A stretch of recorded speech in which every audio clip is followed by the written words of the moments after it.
Welcome to another edition of the Wittenberg Factor here in our spin-tight studio. It's been a while since I've done one of these, so I may be a little bit rusty, but it's time for the Wittenberg Factor's top 5 moments of 2013. And I'd just like to point out before we start that these are not necessarily the best moments of the year. In fact, most of them are just downright horrible. Let's get to it, shall we? Number 5, get enrolled. Obamacare has been a giant mess. The entire system relies on young people signing up, despite the fact that people can now stay on their parents' insurance until they're 26 years old. Brilliant planning on the part of the Obama administration. So now they've taken to advertising this government regulation like it's a product we actually have a choice in. Now, of course, there's the ad featuring a lookalike of Leonard of the Big Bang Theory. Now, this ad panders to the general college liberal population that wants to remain in their parents' basement and let mommy and daddy government take care of them. It is, unfortunately, a very large segment of the American population, so I guess it does make sense to pander to them. What I don't understand, however, is the Get Enrolled ad that aired around Christmas time. Now, before we show this clip, I would just like to point out that seriously, this is the real ad, okay? We here at the Wittenberg Factor did not alter it in any way, shape, or form. This is the real ad. Hope you're stuffed from your Thanksgiving. Now it is a season of giving. Before the doctor brings a lump of coal, get enrolled, get enrolled, get enrolled. And when it's time for resolutions, a health insurance solution, don't get left in the cold. Get enrolled, get enrolled, get enrolled. When you finally meet Mr. Right, never again will you be alone. You'll be glad you went to the side. Together you're a happy home. Pre-existing conditions won't stop them. New plans are better, can't top them. Whether bronze, silver, or gold, get enrolled, get enrolled, get enrolled.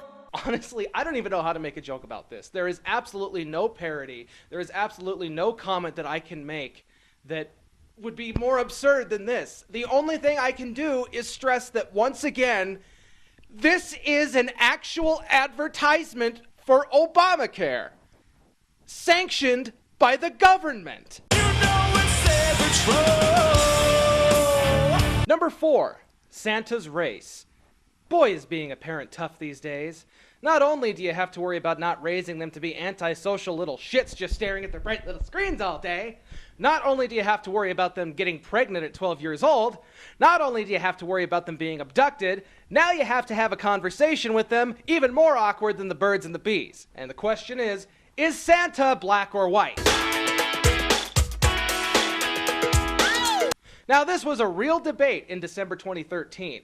Seriously, I'm not making this up. Wish I could, but I'm not.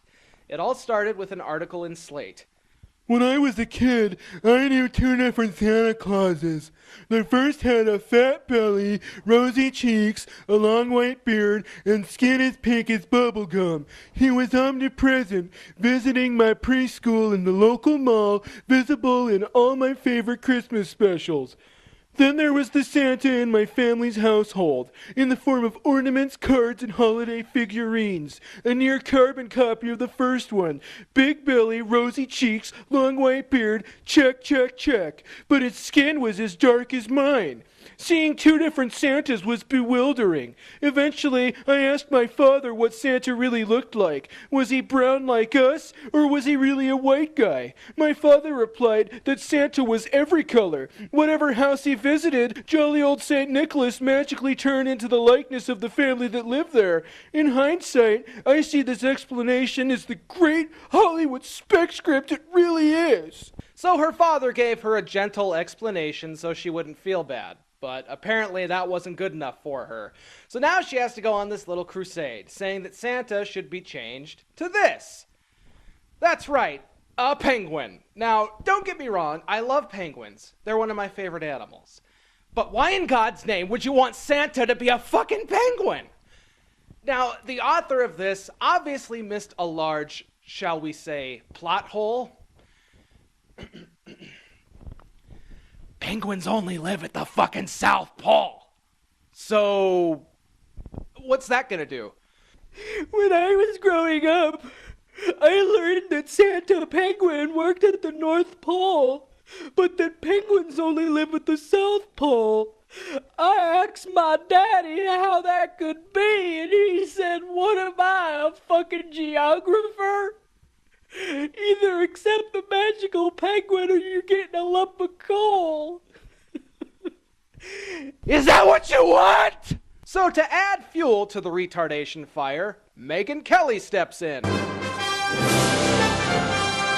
And when I saw this headline, I kind of laughed and I said, oh, this is so ridiculous. Yet another person claiming it's racist to have a white Santa, you know?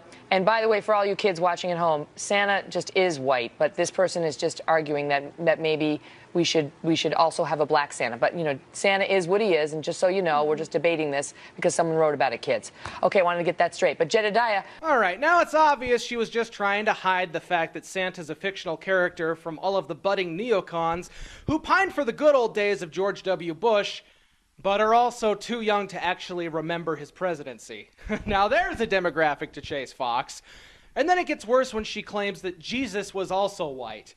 Just because it makes you feel uncomfortable doesn't mean it has to change. You know, I mean, Jesus was a white man too. And I just die a little inside at the idiocy of this country. Who was dumber? The writer of the Slate article for wanting to make Santa a fucking penguin? Or Megyn Kelly for insisting that Santa is white with complete conviction? Does it really matter? Does it really matter in the end? We're all screwed anyway! Everybody dance now!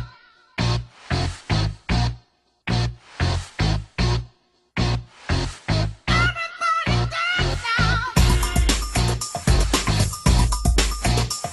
I'm Barack Obama, and I approve this message.